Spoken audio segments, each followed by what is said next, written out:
The zoning board of adjustment meeting will please come to order. Adequate notice of this meeting was provided in the following ways. Notice published in the Courier News, notice posted on the bulletin board of the municipal building, notice made available to the township clerk, notice sent to the Courier News and the Star Ledger. Will the clerk please call the roll? Mr. Weissman? Here. Mr. Tillery? Here. Mr. Patel? Kalpesh. Mr. Reggio? Here. Mr. Hidaka? Here. Mr. Mitterondo? Here. Mr. Ali? Here. And Chairman Cahill. Here. Will everyone please stand for a salute to the flag? I pledge allegiance To the to the flag of the United States of America And to and to the republic for which it stands, one one nation, under God, indivisible, with liberty and justice for all. Mr. Keneally, are there any changes to tonight's agenda? Yes, there are. The application of On Switch 51 New England Avenue is adjourned until March 27, 2024, with no further notice by the applicant. The application of Francis Horesco, 135 Stelton Road, has been withdrawn and will not be heard. Those are all the changes that I have. Thank you, sir. Let's start out with item number 6, 24-ZB-83V, New Singular Wireless. Mr. Quinn, are you present? I'm here for Mr. Quinn, Gabriel Halpern of Pinellas Halpern. Ready to proceed on behalf of New Singular Wireless, which everyone probably knows better as AT&T. This is an application for an interpretation and waiver of site plan for 151 West Ethel Road. It's an existing tower. We're going to be looking to remove 6 antennas, installed 4 new antennas. So we will actually be reducing the number of antennas on the tower from 12 to 6. The application calls for no additional height. There's certain equipment that's going to be replaced and upgraded, but there will be no changes to any of the structures, no increases in height, and we are replacing 8 radio heads. We have submitted an EMF FCC report as well as a structural analysis report, and shows that there will be no change on the site as to the operation of the site. Mr. Chairman, I've reviewed the submissions of the applicant and I concur with Mr. Halpern's representations. There is the FCC report. There is the structural report. There do not appear to be any new variances created by this proposed work. Thank you, Mr. Keneally. Any other members of the board have any questions for this application? Any comments? Hearing none, I'm going to open it to the public. Anyone in the public have any comments or questions about this application? No one, Chairman. Okay, hearing none, I'm going to close the public portion. I'll make a motion to approve this application. I'll second it. Thank you. Call the roll. Mr. Weissman? Yes. Mr. Tillery? Yes. Mr. Reggio? Yes. Mr. Hidaka? Yes. Mr. Mitterondo? Yes. Mr. Ali? Yes. And Chairman Cahill.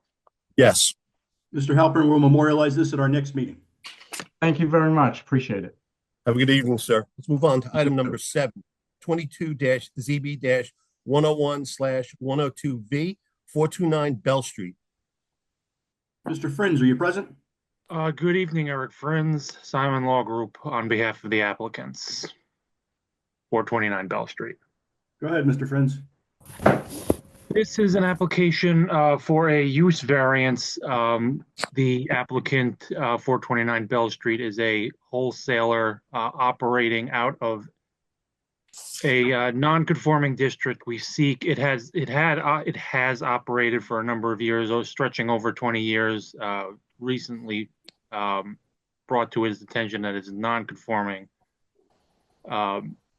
use. We seek to have the current use approved through a D variance, a use variance. I have before me Lyle Willett, the representative of the applicant, 429 Bell Street, along with our planner. He should be on here. and our engineer as well. Now, you were before the board back in November, is that correct?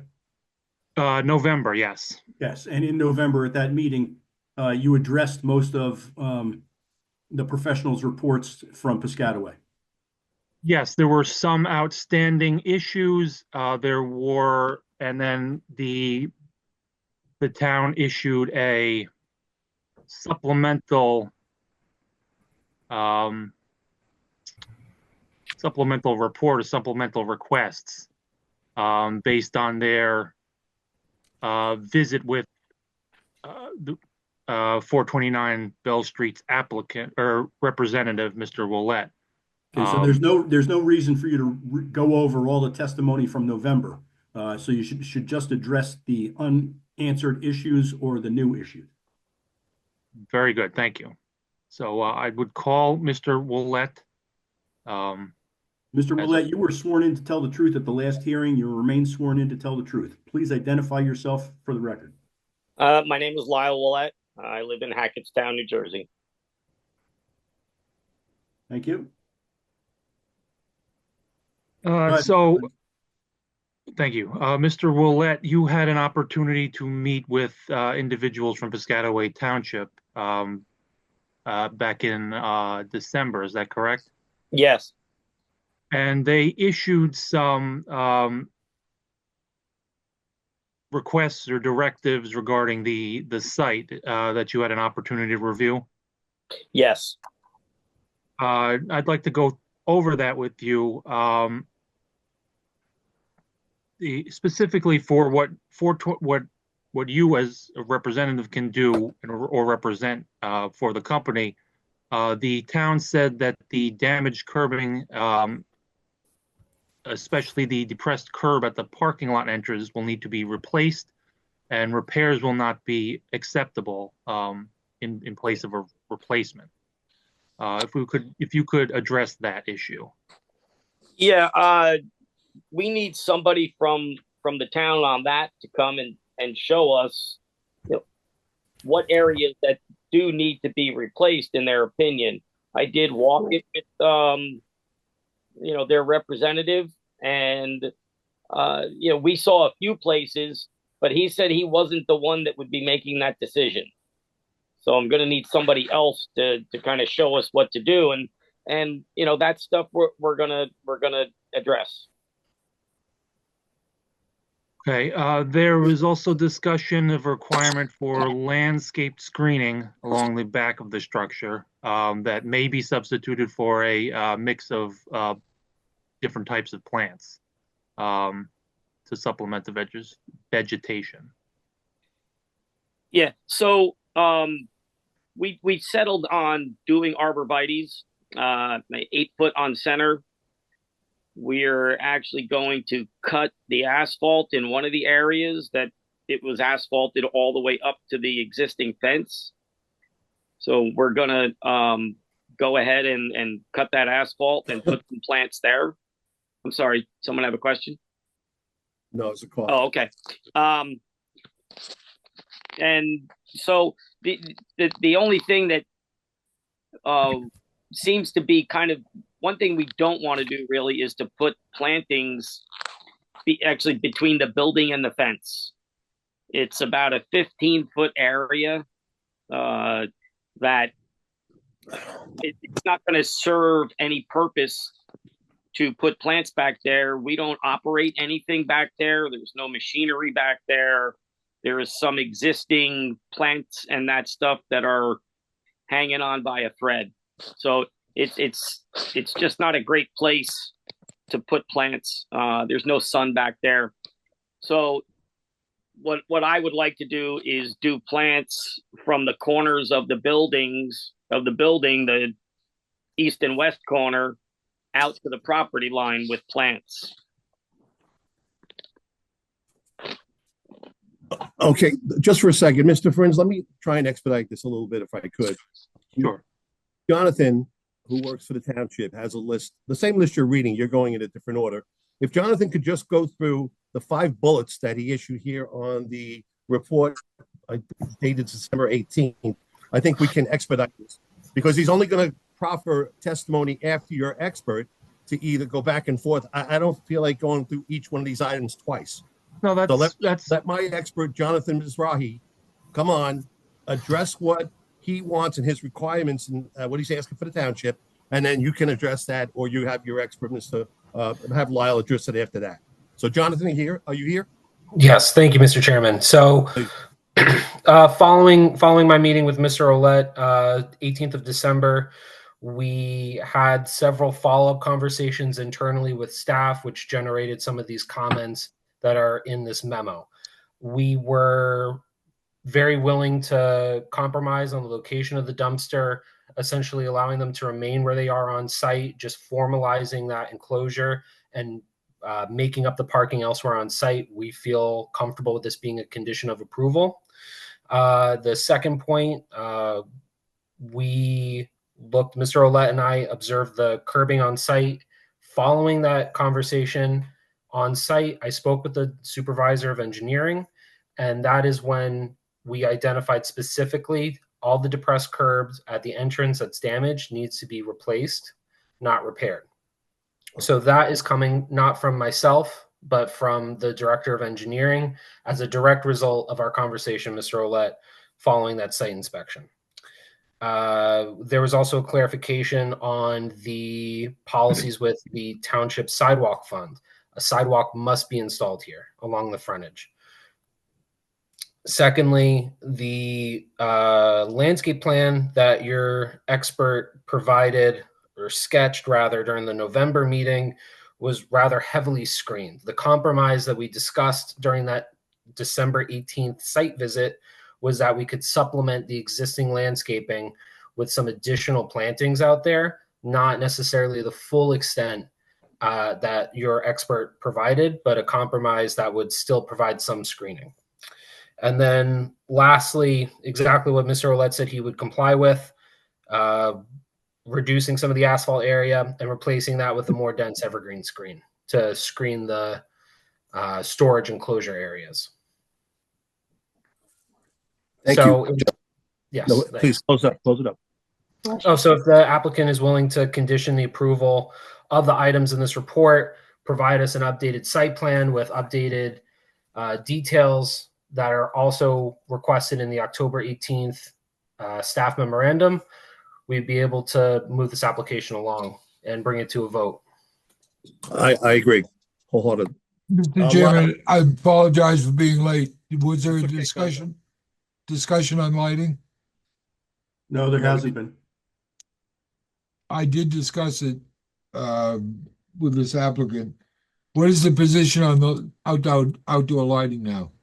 And so the outdoor lighting, we're removing what is in that storage area that we have, and we're going to put shrouds up on there's, some nighttime lights that we have shining from the building into those storage areas.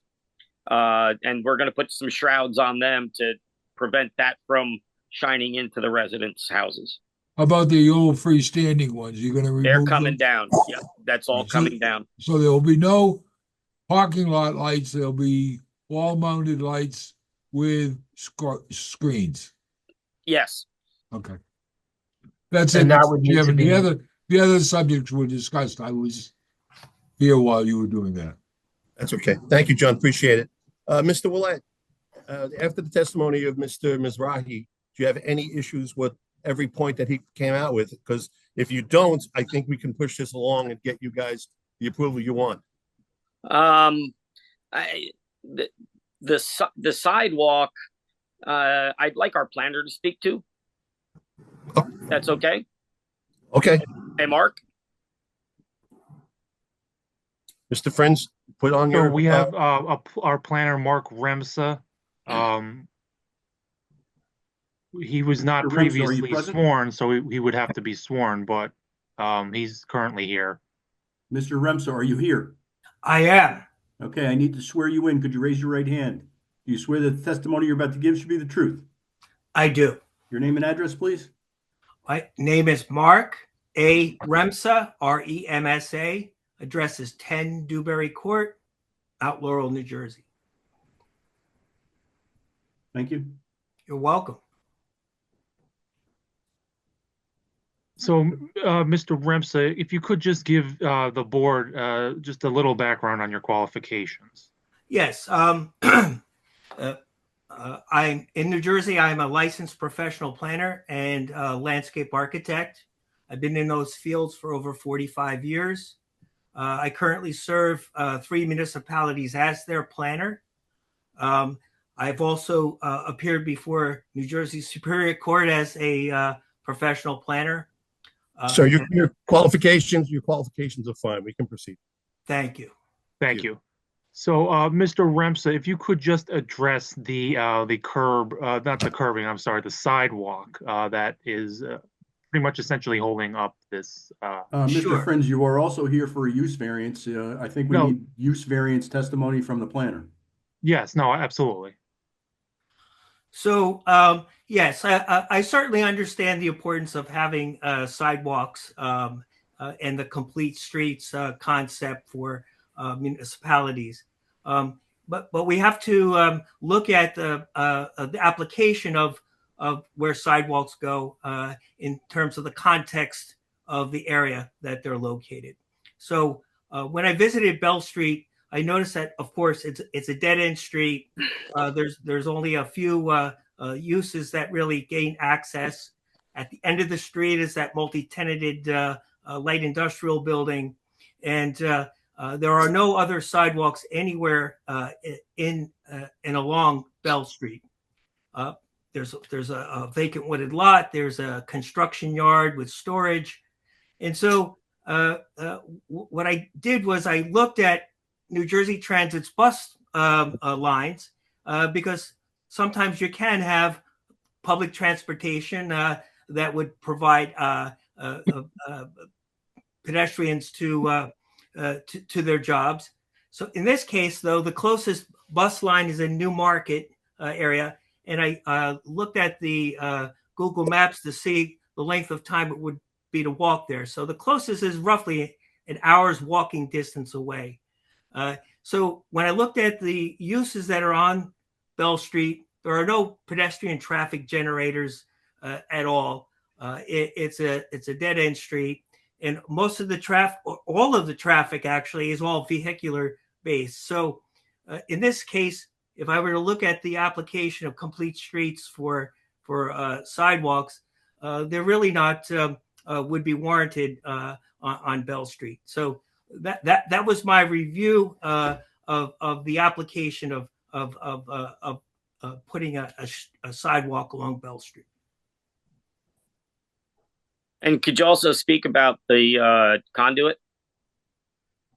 Well, the conduit, I know there's a request to put a conduit. I couldn't find anywhere in the ordinance that required an applicant provide a conduit.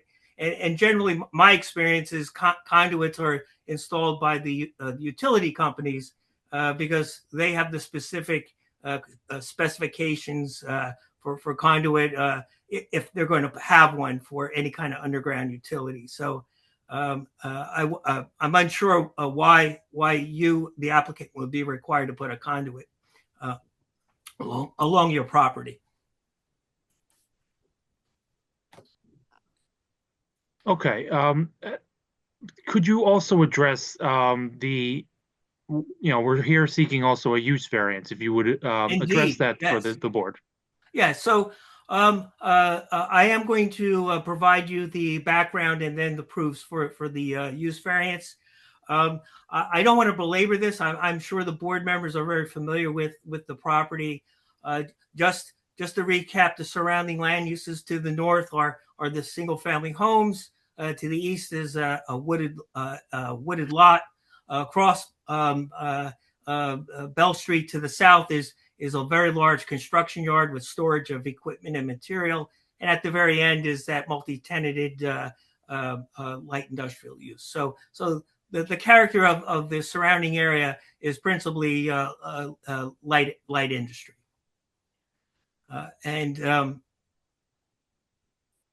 Looking at the use variance, yes. When I looked at the ordinance, wholesaling is not specifically permitted in the zone. However, the use variance allows wholesaling. So, when I looked at the ordinance, when I looked at the ordinance, wholesaling is not specifically permitted in the zone. However, the use variance allows wholesaling. So when I looked at the ordinance, wholesaling is not specifically permitted in the zone. In the LI1 zone, however, retail is permitted as long as it doesn't exceed 5% of the gross floor area.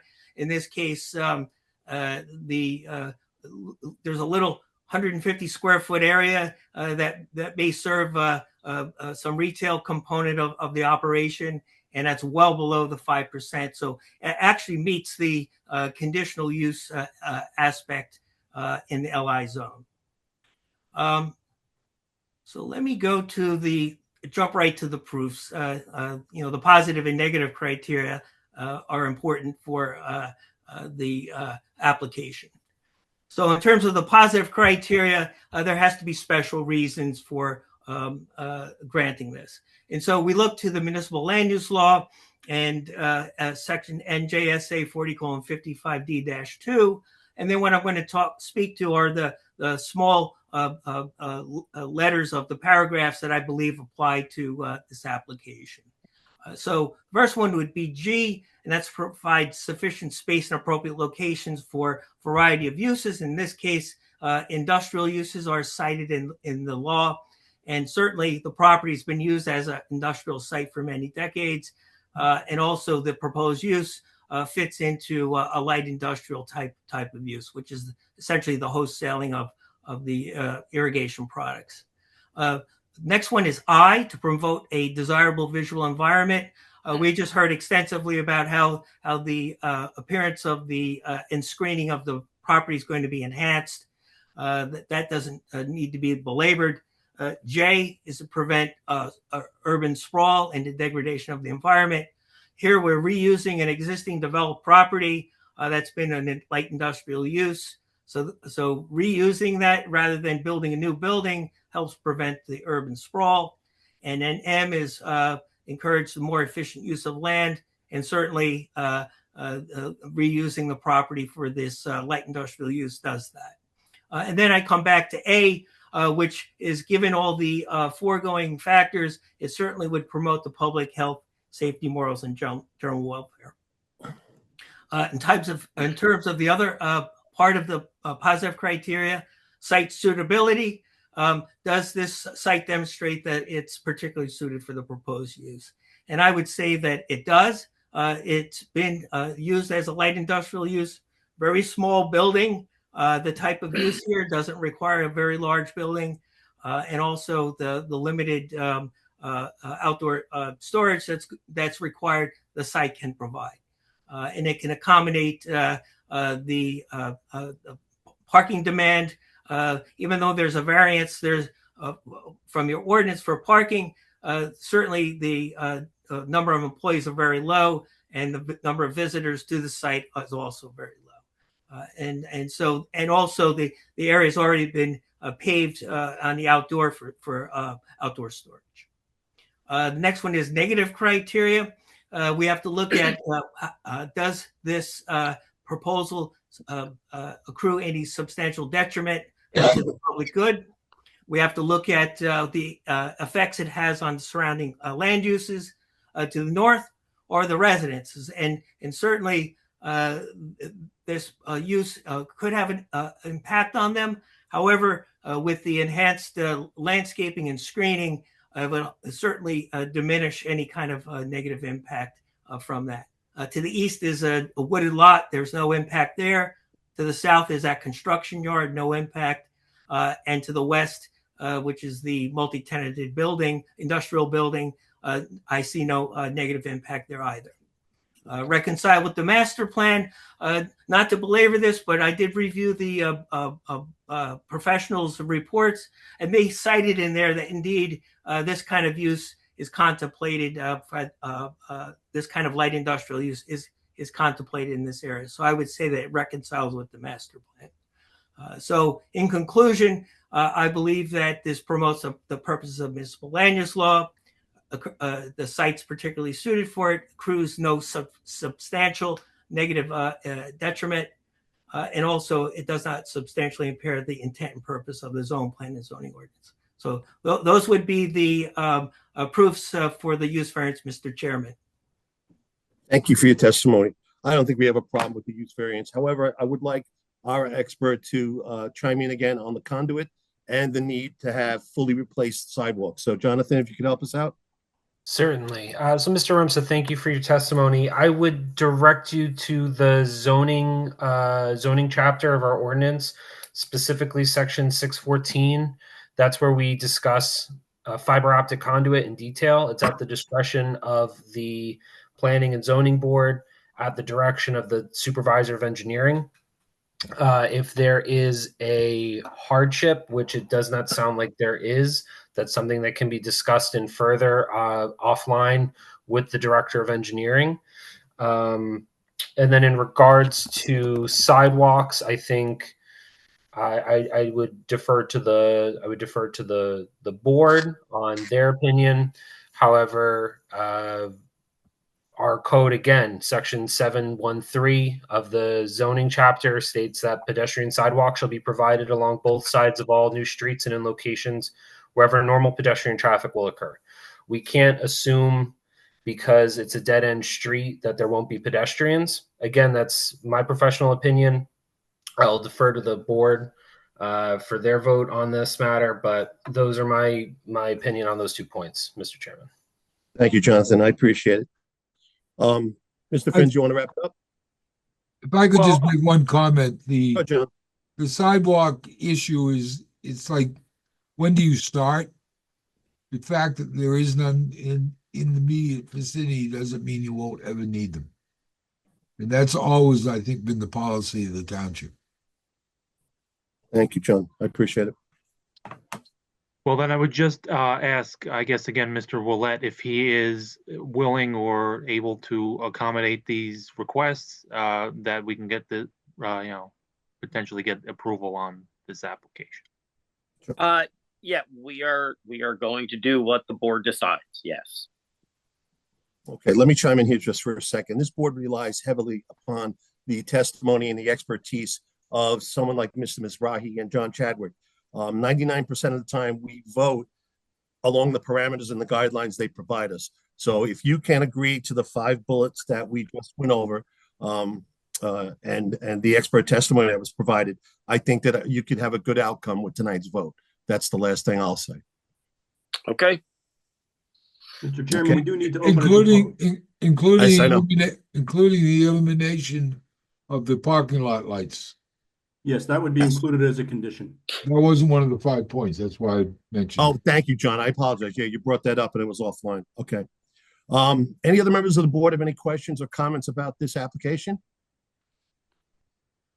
Hearing none, I'm going to open it to the public. Anyone in the public have any comments or questions about this application? No one, Chairman. Thank you. Close the public portion, and I'd make a motion to approve this application with the testimony that was provided tonight. Can I get a second? Yes, I'll second it. Thank you. Please call the roll.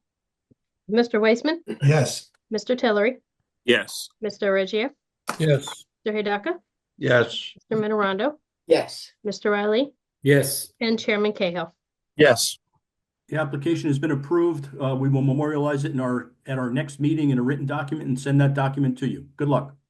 Thank I you. thank the board for their Thank you, time. gentlemen. Thank you very much. Let's move on to item number 9, 24-ZB-57V, 900 East 92nd Street, LLC. Excuse me.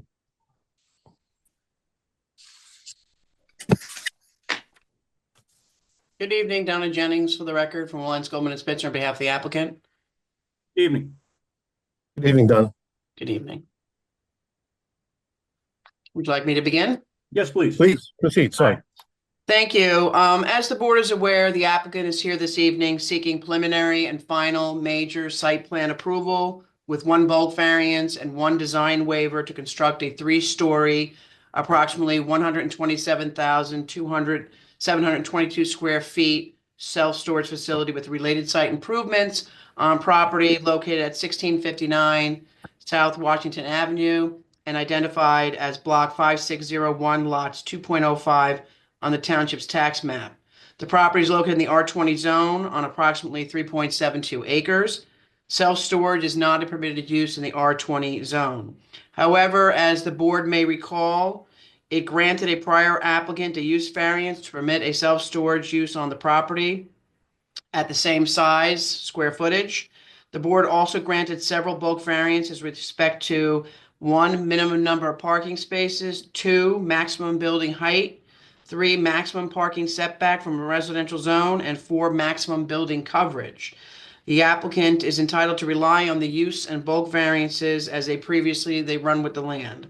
This application subsequently follows as the second half of the bifurcated application to construct the proposed self-storage facility. The applicant further requests 1 new bulk variance related to the maximum permitted fence height in a residential zone. It requires a fence situated on top of a retaining wall that combined will exceed the ordinance maximum of 6 feet. And the applicant also requires 1 design waiver relief with respect to providing an access driveway to a non-permitted use in a residential zone, whereas a self-storage facility is not a permitted use and is located in a residential zone. The record will reflect that the applicant satisfies the positive and the negative criteria required to grant the variance. The proposal furthers multiple purposes of municipal land use law, including A, promoting the general welfare, G, providing sufficient space and appropriate locations for a variety of uses, including commercial, and I, to promote a desirable visual environment.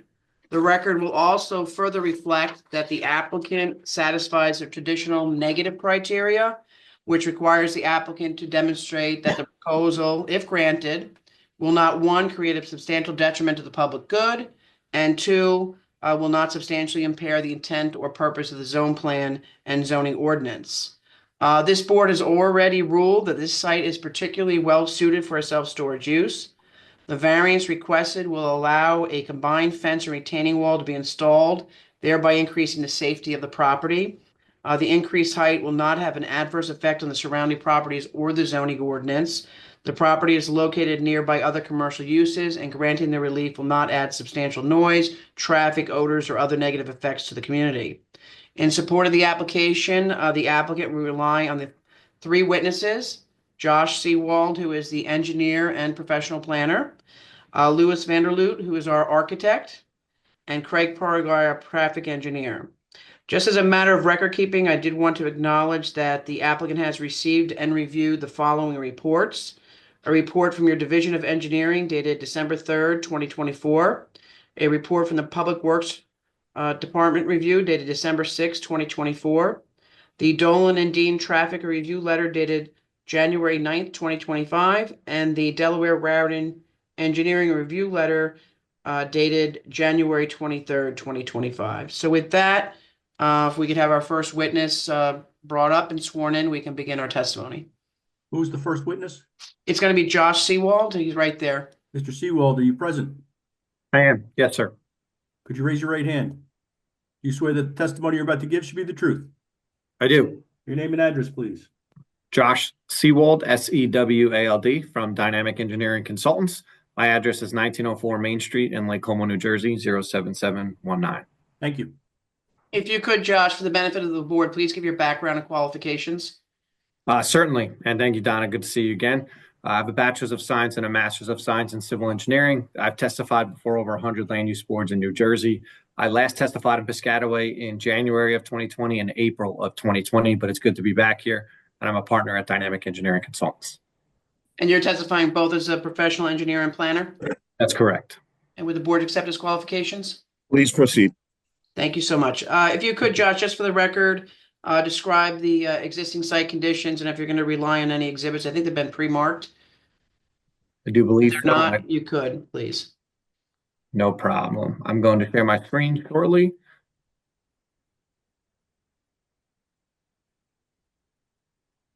Let me know if I can get a thumbs up from someone that you can see. Thumbs up. We see can your say. screen. Yep. Fantastic. So this is the aerial map exhibit. I do believe we provided it to the board. It's prepared by my office. It also is very similar to sheet 2 of the record civil drawings. Basically what this exhibit is an aerial map outlining the property so we can go through the existing conditions. For orientation purposes, because I'm not standing before you in person, to the left side of your screen is to the north, to the south side is to the south. The bold yellow line is the actual property boundary. The dotted yellow line that you see in the center of the map is approximately the 200-foot property owners list. And then the light blue color are the different zone lines over the existing property. As Donna mentioned in her opening, of course, the property is block 5601, lot 2.05. The address is 1659 South Washington Avenue, which is also a Middlesex County route of 665. It's approximately 3.72 acres in size. And out there today, there is 2 existing curb cuts.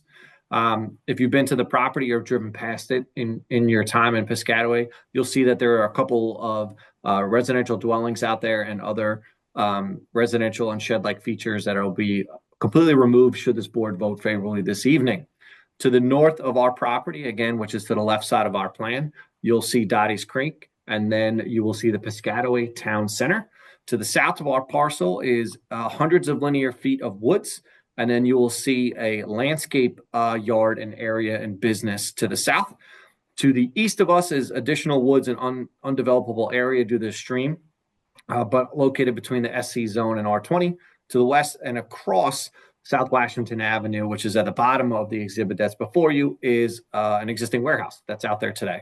So overall, you see that we're surrounded by commercial industrial uses. To the south of us is a landscape yard, and it's looking for us to talk about the site plan approval with the prior use variance. As Donna mentioned, and I don't want to belabor the board, waste your time, but application 23ZB24 did permit a use variance for this project and multiple bulk variances. I'm happy to report that none of the bulk variances that were approved are being modified with this application tonight. What I'd like to do then is flip over to my site plan rendering, which is currently on the screen.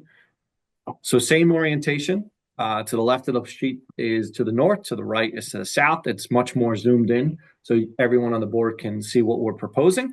You'll see South Washington Avenue is at the bottom of the plan that's running in the north-south direction.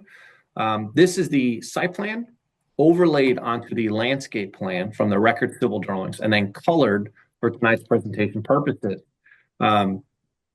What you will see from the prior approval is that essentially we took the same building size, same number of spaces, which I'll get into the details shortly, and we made it parallel with South Washington Avenue.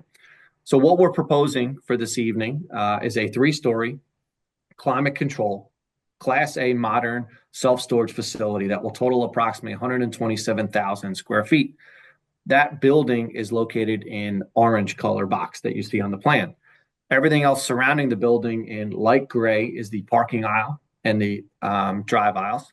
And then outside of those areas, you'll see various different colors of green, and that's existing woods and the new landscaping that we'll be discussing this evening. Again, as Donna mentioned in her nice opening, the use variance runs with the land. And the only 2 relief that we're seeking, which I'll get into shortly, is the size of the fence and then a design waiver associated with the driveway. Overall, the intent and purpose of this site plan layout, again, is to match that prior approval. One of the main reasons we mirrored the former layout, made it parallel with South Washington Avenue, is based on the grading and the drainage of the property, which I will get into shortly as well. Operations is always very important. We are going to comply with the conditions of the prior approval. However, just to reiterate them for the record, based on the new applicant's business operations. The facility will be open from 6 a.m. to 10 p.m. And our customers, once they're leased up, will have either a key fob or a key code to be able to enter the facility. However, there will be office hours operating between 9 a.m. and about 6:30 p.m. Monday to Friday. Saturdays and Sundays, we're usually open half day, 9 a.m. to 1 p.m.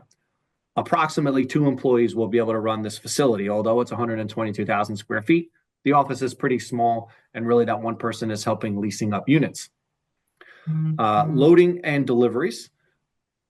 We have, and you'll see in the architectural drawings coming up shortly from my colleague Lewis, that there is a covered loading area, as well as a large 30 by 150 foot striped area on the northern facade of the building. My cursor, I'll put the hand so it's a little bit more clear, referencing the site plan rendering.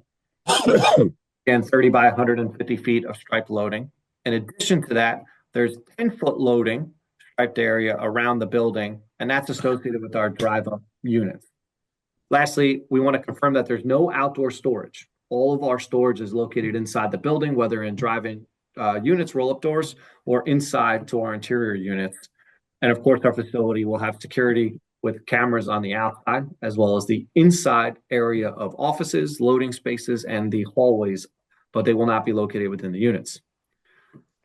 Overall, this is a traditional self-storage layout. Nothing too fancy about it. We have a right-in, right-out driveway on South Washington. As I mentioned in my opening during the existing conditions, that there are 2 curb cuts out there today. We are removing both of them and doing a more commercial-style driveway design, right-in, right-out on South Washington Avenue. We do, I'm happy to report, have a conditional approval from Middlesex County. Overall, the property is proposing 17 parking spaces, which is the same number of spaces that you previously granted for approval. Of the 17, of course, we comply with ADA standards and the EV statute.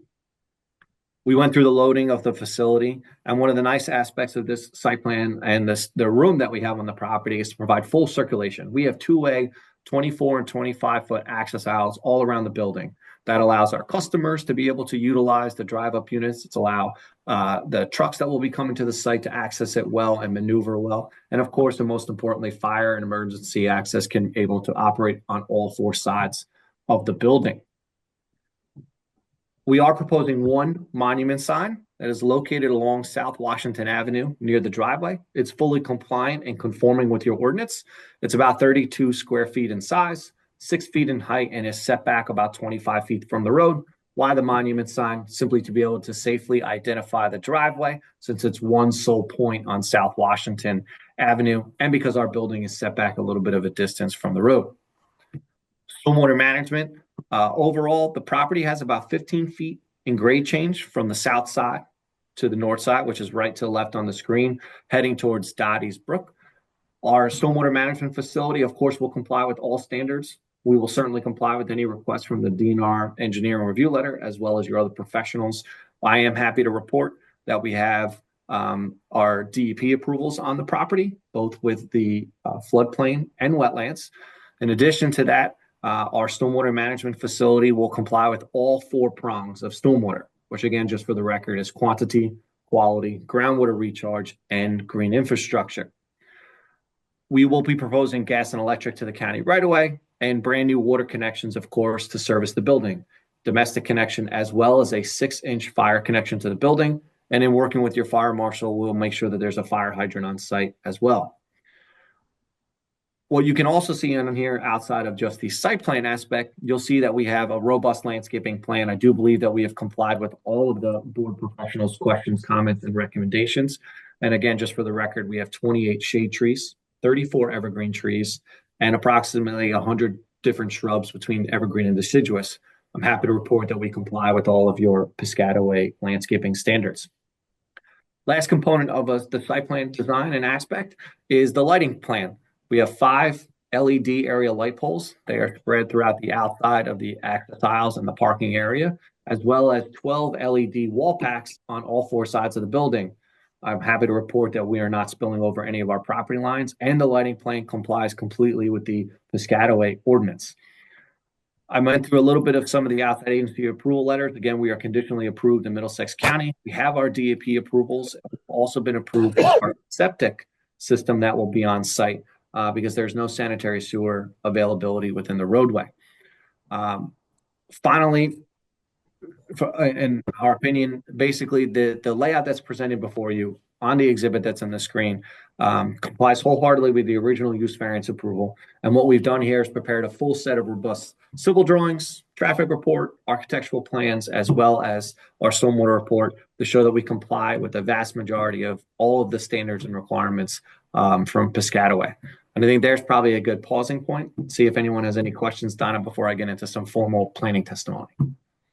Any members of the board have any questions or comments at this point? Yeah, I do, Artie. How many yard hydrants are going to be on the property, or how many fire hydrants? We have 1 proposed right now, sir, and that's located on the eastern side of the property to the back of the building. And the building will be fully sprinklered as well. Is there a hydrant out in the front anywhere? Or you're just having that 1 hydrant there? I have to look at the street view. I could do that for you in a second to see if there's any existing infrastructure along South Washington. Based on the prelim review we've gotten from Piscataway's fire department, is that they know that we will have a 6-inch fire main going to the building, fully sprinklered. There will be FTP connections around the building. And then what they wanted was a hydrant in the rear. So for redundancy purposes, if there's a request for a second hydrant, we can currently work with the fire department on that. But we've gotten their preliminary approval on what's being proposed this evening. Okay.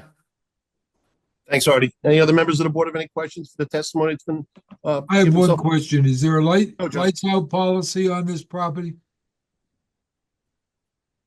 Mr. Chadwick, the applicant, because they limit the hours from 6 to 10, we expect that the area light poles and majority of the wall packs, other than the ones over, say, the front door for security and maybe the driveway, will turn off after operating hours.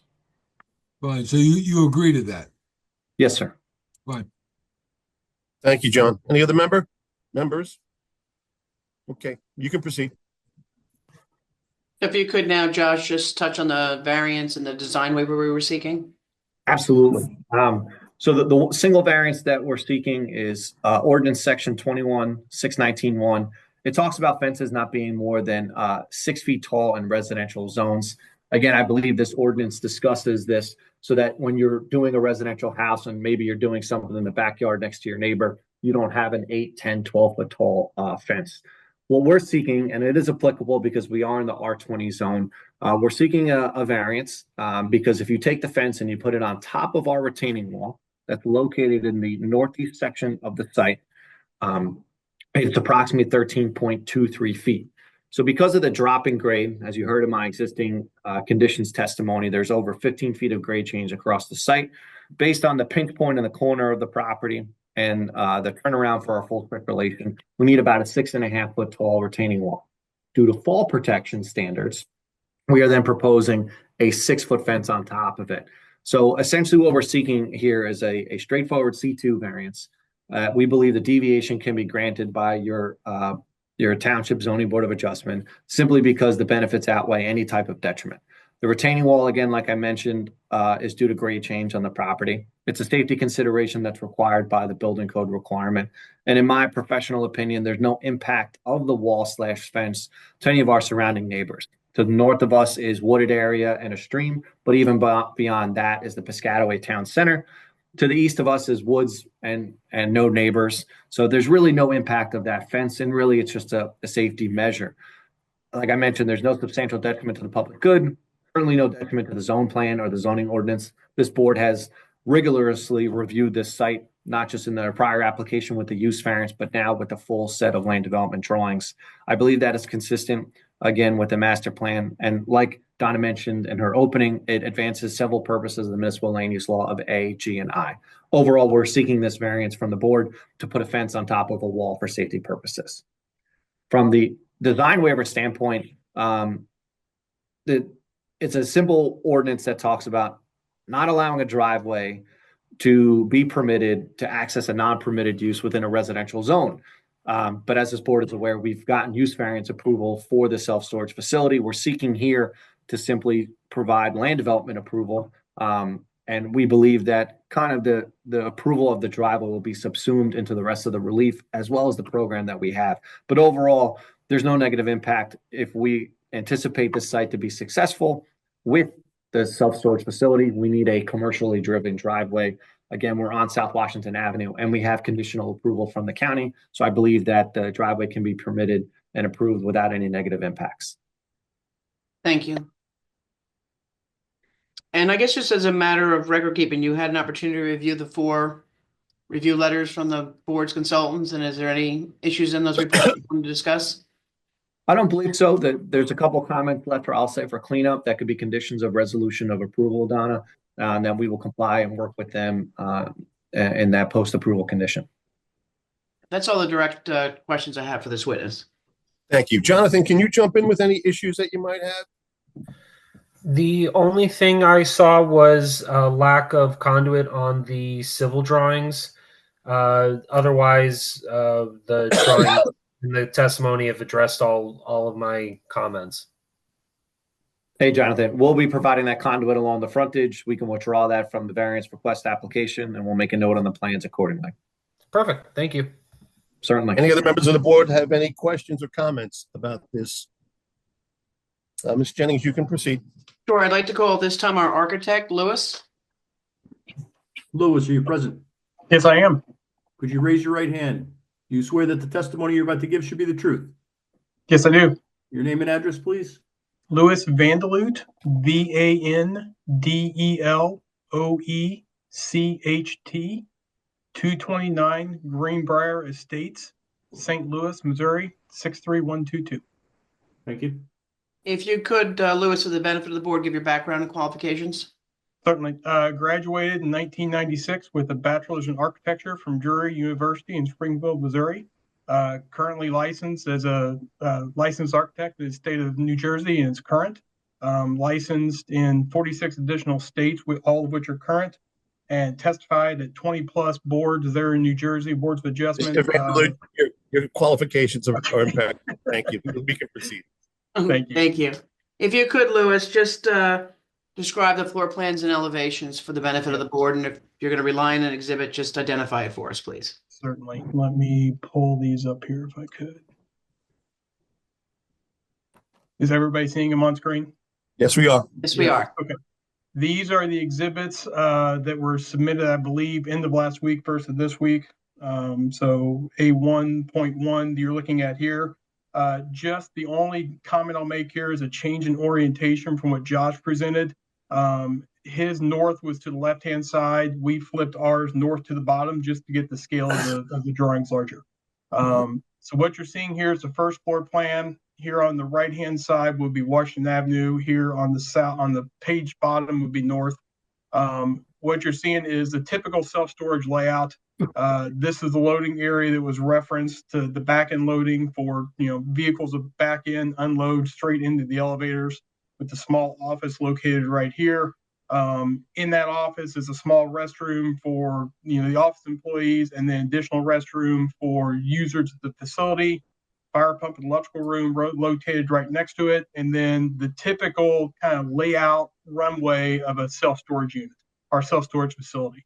There's approximately 970 units in this facility over 3 floors, ranging anywhere from a 5 by 5 unit to a 10 by 30 back-end unit that you're kind of seeing here on the left-hand top and bottom side of the page. Flipping to the second floor, you see the same similar layout to it, the cutout for the loading area, so I can get an oversized truck or higher bay truck into that bay. Same racetrack facility.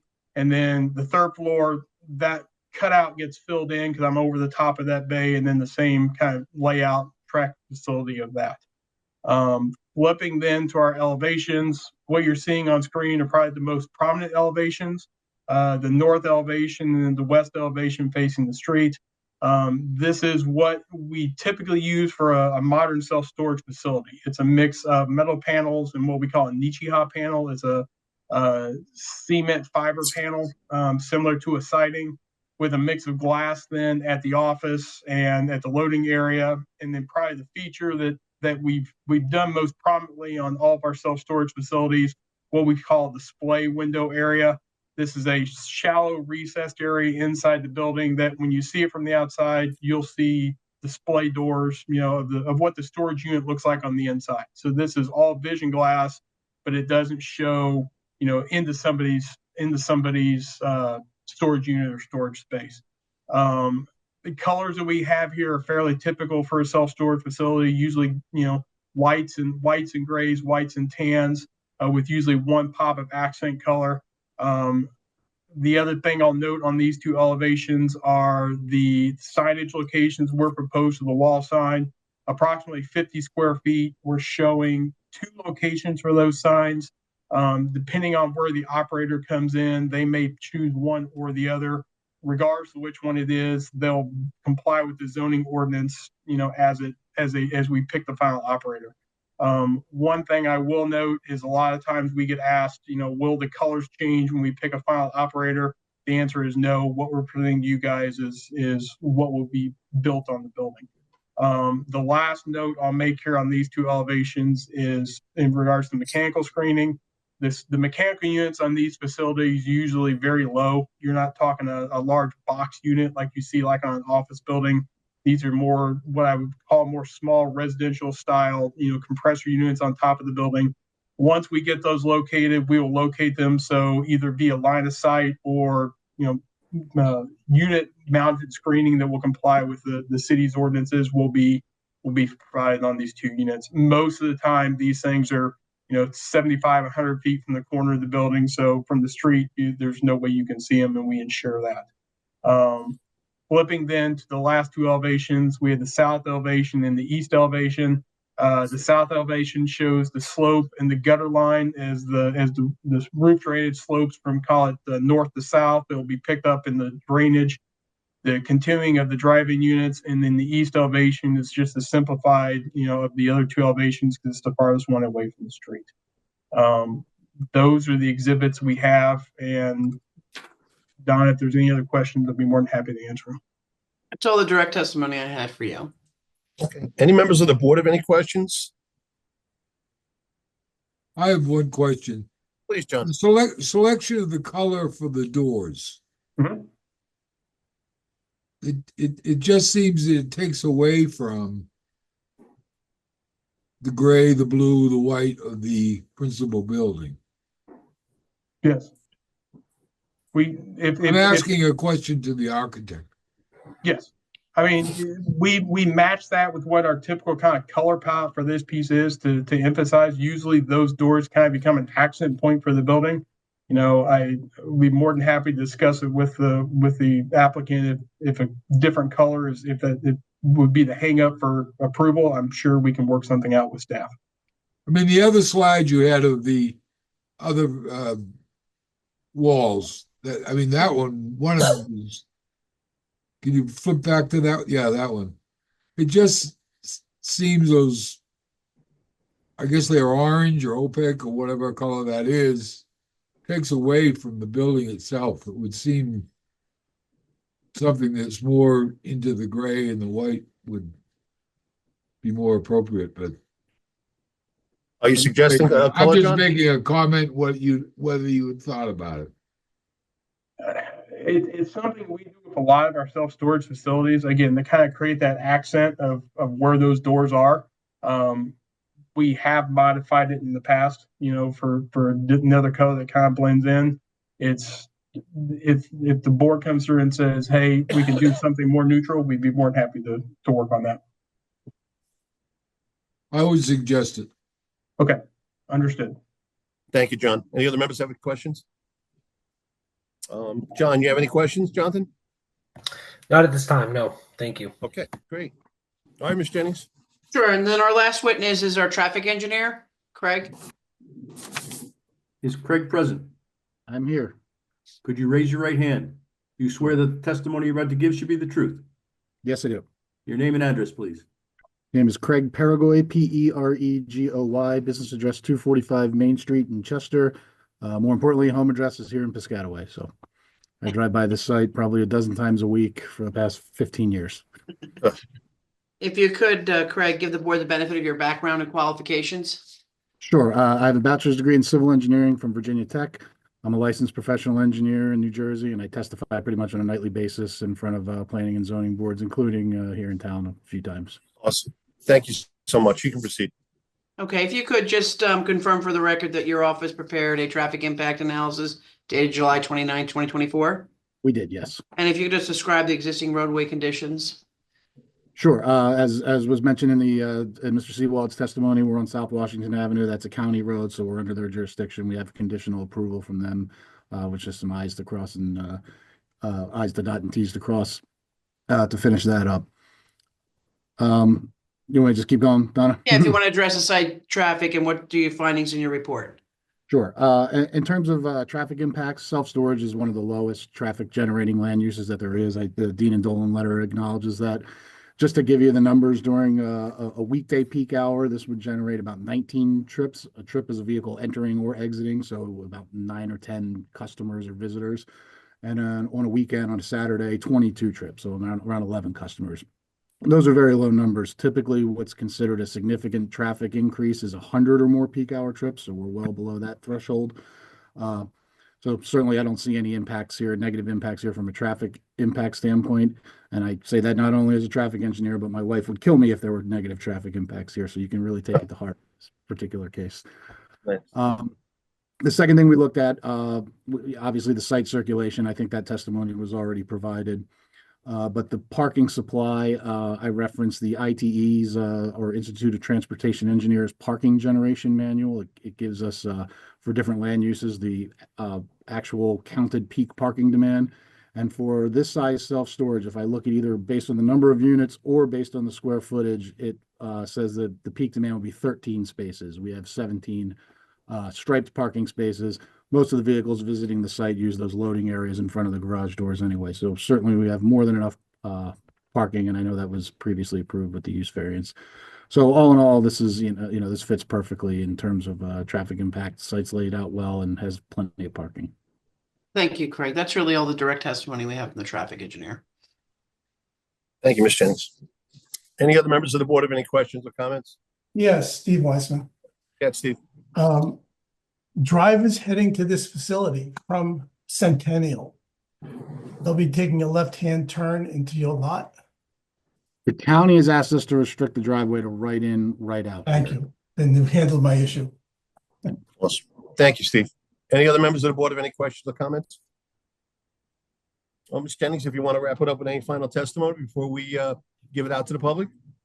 No, that's essentially our case. So you could open it up to the public. Thank you.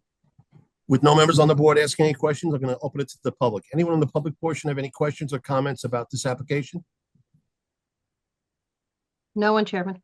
Okay, close the public portion, and I'd make a motion to approve this application. I'll second it. Thank you. Can I get a call? Roll? Mr. Weissman, Yes. Mr. Tillery, Yes. Mr. Reggio, Yes. Mr. Hidaka, Yes. Mr. Mitterondo, Yes. Mr. Ali, Yes. and Chairman Cahill. Yes. Ms. Jennings, Thank you we'll so much. memorialize this at our next meeting. Thank you. We appreciate it. Have a great night, everybody. Have a You good night. too. All right, everybody. Bye-bye. I believe we're up to item number 11, Laura. Yes, resolutions. Okay. First Adoption. resolution, new singular wireless, which you voted to approve. Mr. Weinstein, Yes. Mr. Tillery, Yes. Mr. Patel, Mr. Blunt, Mr. Heyduka, Yes. Mr. Mitterondo, Yes. Chairman Cahill. Yes. Next is Kim Voorhees, which you voted to approve. Mr. Weinstein, Yes. Mr. Tillery, Yes. Mr. Heyduka, Yes. Mr. Mitterondo, Yes. Chairman Cahill. Yes. Next is Jeff Sundeloff, which you voted to approve. Mr. Weinstein, Yes. Mr. Tillery, Yes. Mr. Heyduka, Yes. Mr. Mitterondo, Yes. Chairman Cahill. Yes. Finally, Eva Cook, which you voted to approve. Mr. Weinstein, Yes. Mr. Tillery, Yes. Mr. Heyduka, Yes. Mr. Mitterondo, Yes. Chairman Cahill. Yes. Those are all the resolutions for this evening. Okay, item number 12, adoption of the minutes of the regular meeting of January 9th, 2025. All in favor, say aye. Aye. Was that you, Mr. Weinstein? Yes, it was. Weissman. And- Item number 13, adjournment. All in favor, say aye. Aye. Okay, guys, great meeting. Thanks so much for coming out again. Stay warm. Feel and better, we'll see- Sean. Night. Good night. Yeah, Good it's- evening, everyone. Good night, all. Thank you. Good night, Night. everyone.